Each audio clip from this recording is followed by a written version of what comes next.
Listening. Could it make you a better parent? A better leader?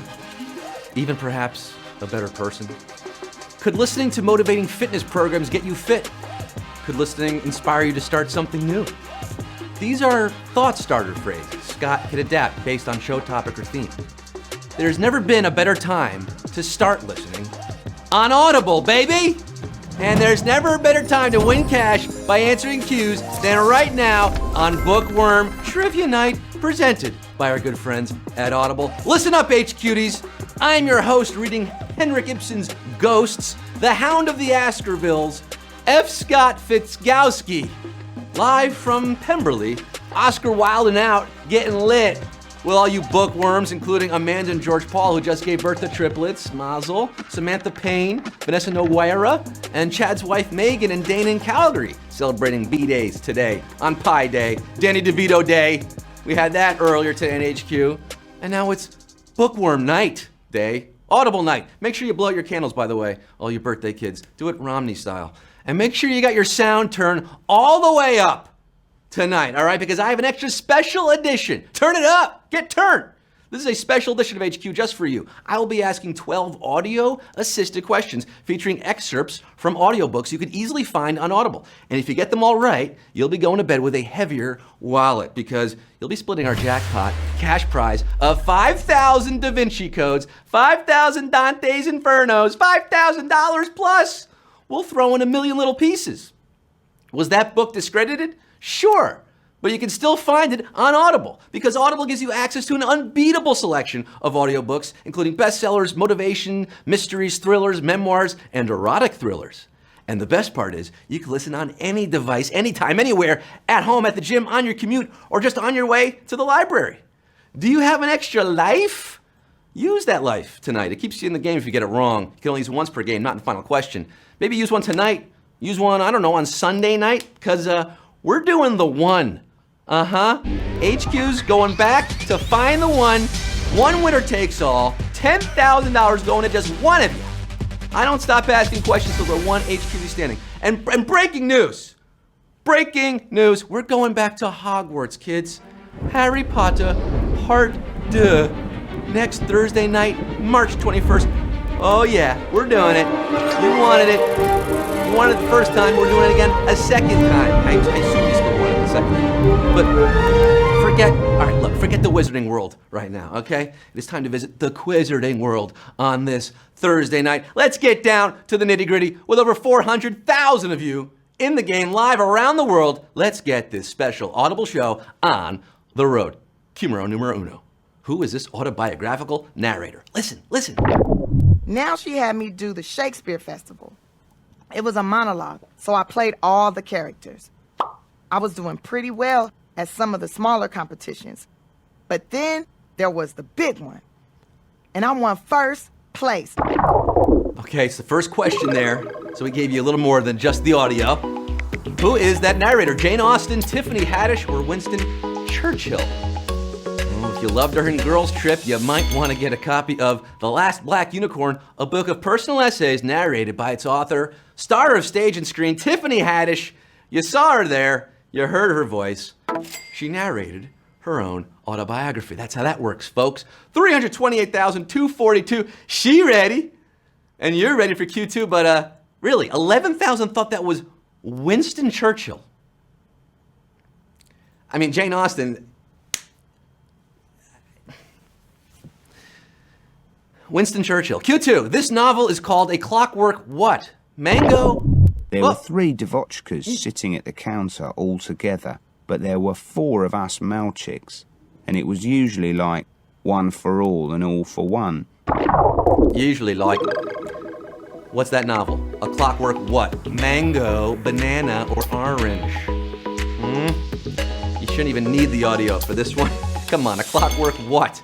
It was a highly controversial Anthony Burgess novel in 1962, turned into perhaps an even more controversial Stanley Kubrick film in 1971, and now a rather uncontroversial pedestrian HQ question in 2019. Orange is the new answer at Q2. 303,735.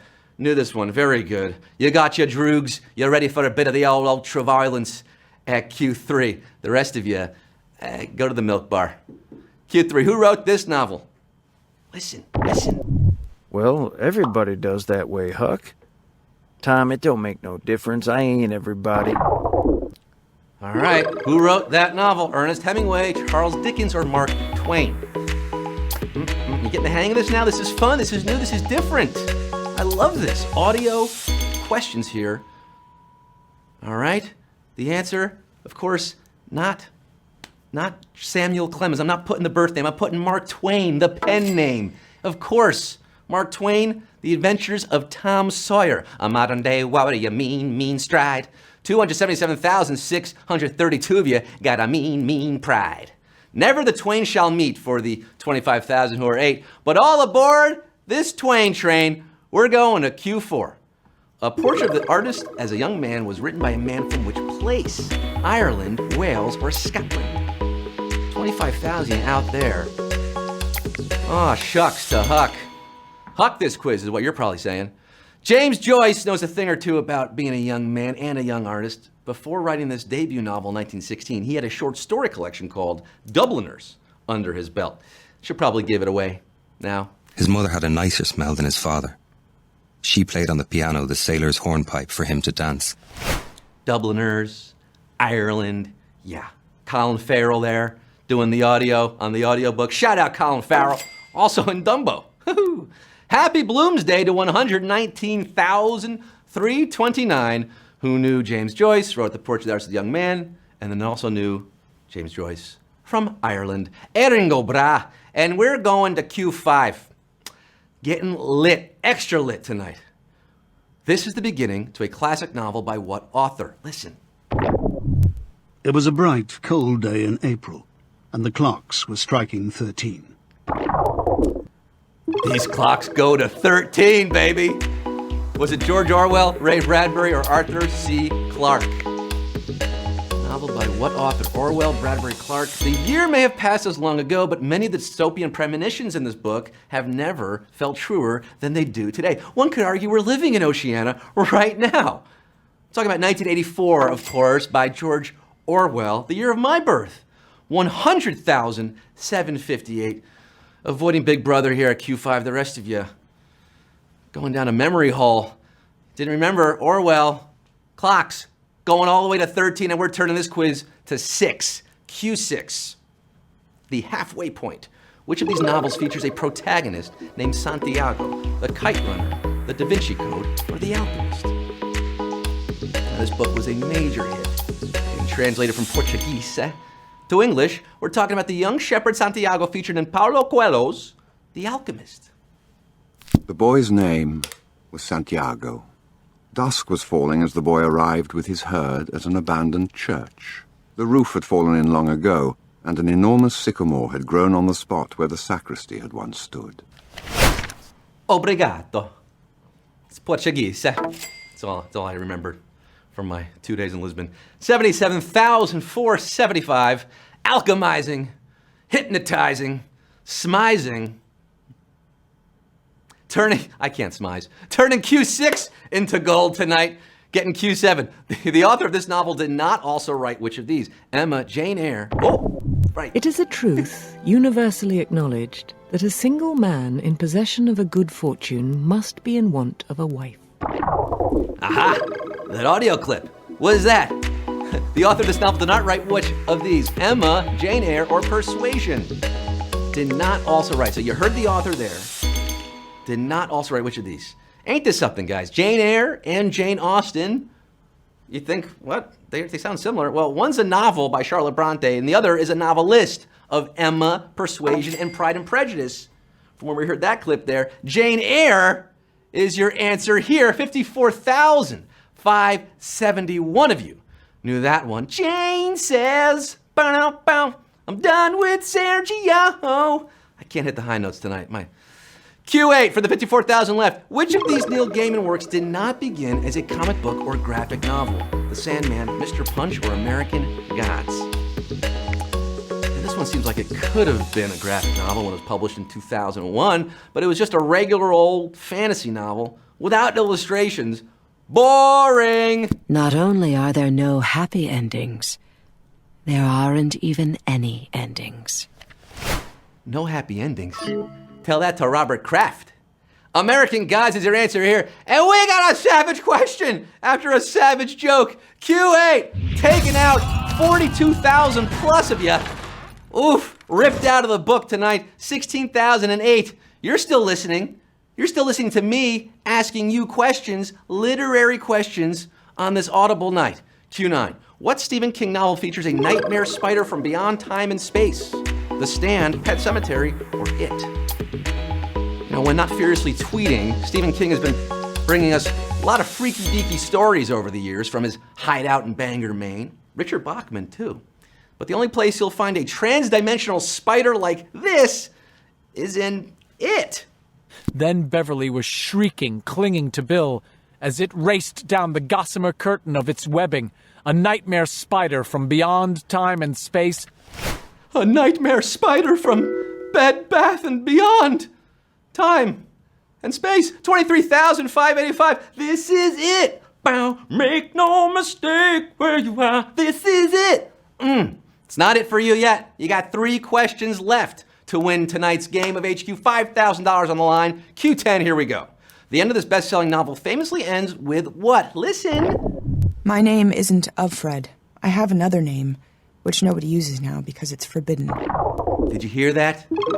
What novel ends with that? The ending of this novel ends with what? Textbook chapter, presentation transcript, or rhyming poem.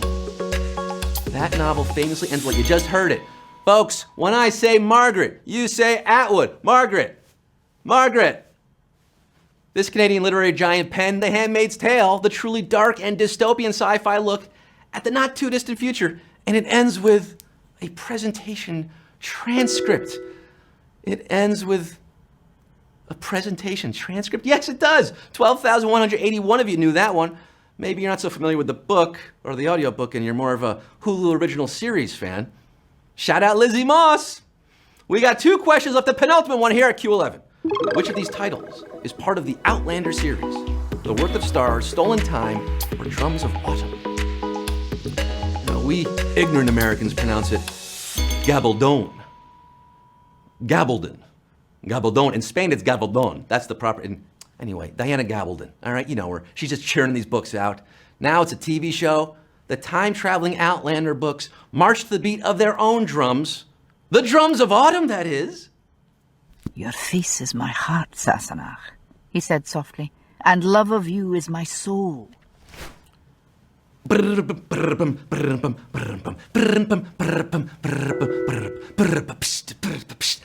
of Autumn. I'm trying to do the breakdown in Frankenstein there. 8,580 of you march to the beat of your drummer, little drummer boys and girls. You have 1 question left now. 1 question standing between you and the victory circle. Is it going to be winner chicken dinner for you tonight? Q12, it all boils down to this. Can you hear it coming? Can you hear that question? $5,000 going once, going twice, going to you at Q12. How does this famous quotation from Mary Shelley's Frankenstein end? Nothing is so painful to the human mind as a... Frankenstein? Frankenstein! Frankenstein. Great and sudden change, love torn asunder, or short-lived friendship. It's not Harvey Frankenstein. Victor Frankenstein.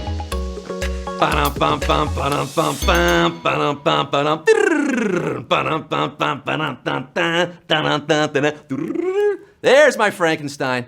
You might think nothing is so painful like losing HQ. But even worse, great and sudden change. Nothing is so painful to the human mind as a great and sudden change. Yeah, so painful if you got it wrong, but it feels so good. For all the winners tonight, 5,430 of you. Here's a great and sudden change. You just won HQ, baby!